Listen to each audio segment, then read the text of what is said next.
This is everything I ever wanted in a life. But I've got responsibilities, Van. And I have to go now. Hey, hello, how do you do? Shady Doorags here. Last year, I had made a goal for myself to release a ton of Justice League and Unlimited content. After all, I love talking about that show, and based on the views, you intellectuals love hearing about it. Imagine my shock when I'm going over my 2023 content and I see that barely any of it was Justice League. Let's count the Justice League videos. 1 Justice League video. 2 Justice League videos. What? Just 2? There's supposed to be like 8 of these. Kill that shade! To my credit, I was trying to spread out the superhero content so the channel wouldn't be oversaturated, and between Teen Titans, Static Shock, and Batman Brave and the Bold, you can see how I'd be hesitant to review another superhero show. But no longer. Folks, it's time to do some course correcting. So, we're starting the year off by reviewing the most requested Justice League episode for the man who has everything. But Shady? Yes, I know. There's also a lot of you who want me to review the episode epilogue, and I will get to it. Patience is a virtue. Not right now, it isn't. The episode starts at the Arctic with the invisible jet on its way to the Fortress of Solitude. Inside, we see Batman and there you are, Wonder Woman. Not gonna lie, it was really irking me that I hadn't reviewed an episode with her in it yet. Wait, I just realized something. Why is Batman hitching a ride? Is his Batplane not tundra-proof? Does the Fortress of Solitude not have enough room for 2 jets? A little sharp on the turn, don't you think? Sorry if I scared you. Okay. No further questions, Your Honor. What'd you get him? I'm not saying anything. He'll hear and spoil the surprise. This little dialogue session lets the audience know that it's a special day for Superman, more than likely his birthday. It might also be foreshadowing, since hearing one's environment becomes very important later. And of course, it demonstrates that these 3 are not just teammates, they're also friends. In the comics, these 3 are known as the DC Trinity, each representing an extreme personality as well as a specific aspect of being a superhero. I always use them as an example when I need to point to something that's lawful good, neutral good, and chaotic good. As I've mentioned, I greatly enjoy friendships among superheroes, but Superman, Batman, and Wonder Woman always felt like they had something truly special, specifically between Bruce and Clark. Anyway, Bruce and Diana eventually make their way to Clark, but find that the Man of Steel is preoccupied. I mean, what do you buy for the man who has everything? Someone must have breached the fortress. Agreed. Have a look around. He must be cut off from all sensation. Kent, where are you? We transition into Superman's perspective on reality. Through context clues, we can deduce that he's a farmer on his home planet Krypton. This will be revealed later, but pretty much everything in this world is a fantasy concocted by what Clark wants most. Good morning, Kal-El, and happy birthday. Windows, please. Remember when window technology like that existed only on a fictional, scientifically advanced planet? Now we have public bathrooms that do this exact thing. Please don't tell me it's morning already. That's what you get for partying all night. I was working. Red hair? Wait, is Clark's ideal wife not Lois? But this character acts just like Lois, so maybe this is supposed to be a red-headed version of her? Hold on, BRB.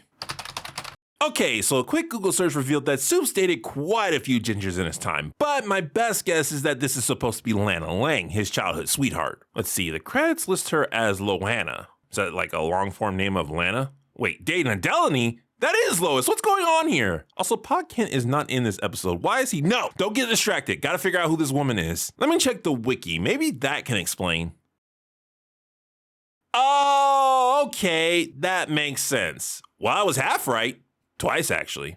Which adds up to me being completely right. Haha! As Cal is enjoying his wife's company, he feels a small tremor which shakes the farm. He gets somewhat suspicious of it, but he's too distracted to pay it any real mind. Back in reality, Bruce puts together that the plant was sent as a gift to catch Superman off guard. You animals really are almost intelligent, aren't you? That's exactly what happened. Mongo, wow, it's been a hot minute, hasn't it? For those of you who don't know, Mongo appeared back in season 1 of the original show, where his tyrannical rule over a planet was foiled by Superman and other members of the League. He basically has the personality of a power-hungry tyrant. And as you can tell by just listening to him, we're once again being graced by the sweet voice of Ron What? Eric Roberts? No, Mongo sounds just like Ron Perlman. It has to be him. Who even is Eric Roberts? I don't recognize that name. Oh wow, he was in a lot of stuff actually. Wait, he was Dark Danny? Actually, nobody's going anywhere. Not until it's time for you to be blown everywhere. Okay, skills recognized. I suppose Superman told you all about our previous encounter. A jaundiced account. And looking at your skin, you're a man who knows all about jaundice. What inferior specimens he surrounds himself with. I took her down before she even knew I was there. Okay, so we all know that the show's version of the heroes are weaker than their comic counterparts, but still, catching a skilled fighter like Wonder Woman off guard and taking her out while doing so, not gonna lie, that's an impressive feat. In fact, it's pretty unbelievable. We inferior specimens call it playing possum. Ah, see, that makes a lot more sense. No. No. Clearly the males on this world are the smart ones. He wants to know about the plant. Mongol explains that the plant on Superman is called the Black Mercy and mentally traps its victim in their ideal world to live in. I wonder where he thinks he is. Sitting on a throne ruling the universe. More honest, don't you think, than this pretense of being a selfless hero. I don't know if the writers did this on purpose, but I love that it's Mongol claiming that Superman is only pretending to care, where Diana decides she can't take any more of this. It's like that specific comment about her friend really set her off. Wonder Woman manages to get some hits in, but she actually damages herself on Mongol. He was the only obstacle in my way. The rest of you are already dead. I mean, I'm not gonna sleep on Superman's power, but dude, there's a lot of heroes on Earth, including a Green Lantern. Not to mention Bizarro's still running around out there somewhere. Back in Superman's fantasy world, we see Kal continuing to live a simple life. It's revealed that not only does he have a wife, but a son and dog as well. How many times do I have to tell you, Van? Sorry, Dad. I love this look. I love that Kal made this look. I love that the cinematography focused on this look. This look is such great storytelling. Kal obviously wants to teach his son responsibility, but seeing the boy and hearing the apology, he just can't stay mad. He feels extreme joy just knowing that his son exists. Sorry's not always enough. We have to... Live up to our responsibilities. I know. When the parent tells you something so many times that you can repeat it verbatim. Been there, done that, got the t-shirt. By the way, I know there's quite a few references here, Brainiac, Zod, Crypto, but I don't have much to say about them other than I recognize them. Van lets it slip that Loena is planning a surprise party. Kal gets annoyed because Clark is not the kind of guy who likes to be celebrated, but just looking at his wife puts his mind at ease. We transition to the real world where we see superhero shenanigans happening. Batman lets Diana focus on Mongol while he tries to get the Black Mercy off of Superman. Unfortunately, the plant doesn't seem to have a weakness Bruce can exploit, so he does his best to reach Clark via talking. Elsewhere, Wonder Woman and Mongol are doing what superheroes and supervillains do. You won't win. Of course I will. I'd advise you to try the plasma disruptor. It's more of a woman's weapon. You know, I'm constantly mentioning that I miss the days when heroes were just good people with powers, but Mongol reminds me that I also miss when villains were just bad people with powers. Like right now, I'm immensely rooting for the good guys to win in this fight, and that's in great part because Mongol is such a jerk to them. Don't get me wrong, obviously I'm fine with a story that wants to put empathy as a theme and use a gray villain to do so, but not all the freaking time. Go to. Couple of things here. First, I really love this image of Wonder Woman holding a huge sci-fi gun. Like, when you think Wonder Woman, you think of magic and traditional Amazonian weaponry. It just really amuses me to see her reach for a weapon like this. And it's totally in character too. A reminder, Diana is not like Bruce and Clark. She will absolutely kill if she deems it necessary. Second, did Howie invent this weapon? What was with that sound effect? Back in Clark's mind, we see Kal and Van visiting Kal's father, Jor. Can't believe you left all this to live on a farm. The irony is that Clark, in the real world, left the farm to live in the city. It shows that while Clark is comfortable in Metropolis, his home in Smallville is really where his heart lies. Kal feels another tremor, but is told by Brainiac that it's nothing to worry about. Kal also talks to Jor about the shakes, but Jor tells him the same thing. Maybe I've just been working too hard. Go on up with your father, Van. I'll be along in a few minutes. Wait, pause! Why did Kal look back, and why did the shot focus on him looking back? Something must have triggered that. Rewind it? Go on up with your father, Van. I'll be along in a few minutes. No. Go on up with your father, Van. I'll be along in a few minutes. The voice changed! Oh my goodness, I never noticed that before. Jor's voice changed. That's why Pa Kent is credited. He is in the episode, we just never see him. It's not right. Yes, that's it. Fight it, Clark. Fight it. Remember when I said the ability to hear becomes prominent? Cal comes to a realization and now understands what the tremors are. The world he's in isn't real, but what's worse is, what's keeping it together is his belief in it. In order to get back to where he needs to be, he has to let go of it. Van, when you were born, it was the happiest day of my life. But I don't think you're real. For some strange reason, this scene has never broken me. Like, they're doing everything right, it's a real tearjerker, but I've never even been tempted to cry during it, and if you know me, you know that's pretty weird. So Cal, with tears in his eyes, says goodbye to his son. Daddy. I promise you, I'll never forget.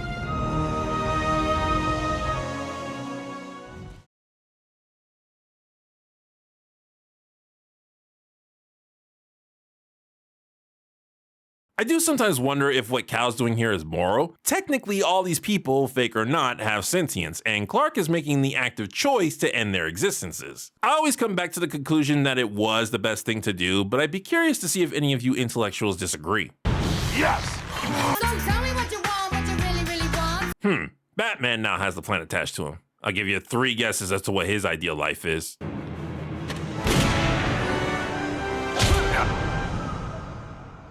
Oh geez, that smile is heartbreaking. Knowing Batman is feeling genuine peace and happiness for once in his life is bittersweet, especially since it's not real. Batman might be out of commission, but Superman is now back in the game, which is very bad for Mongo because the Boy Scout is ticked. Do you have any idea what you did to me? I fashioned a prison that you couldn't leave without sacrificing your heart's desire. Bruh, why are you bragging and smiling? You are about to die.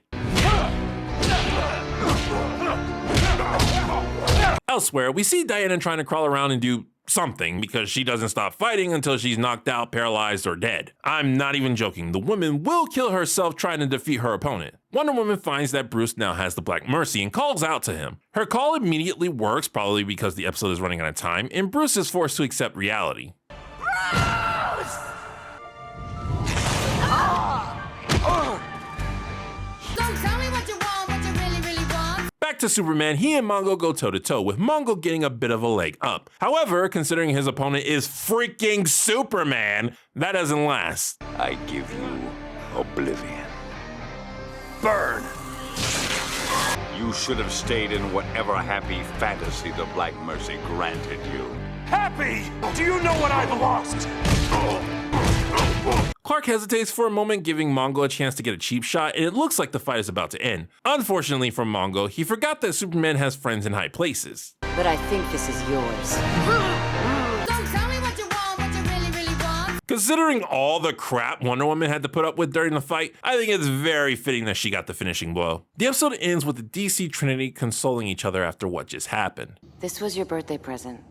A new breed of rose called the Krypton. Wow, Diana, that is an insanely good gift. Of course, in the comics, the rose was Bruce's gift, but doing it this way, we got a great joke. Bruce, you didn't get him a gift certificate. No. Cash.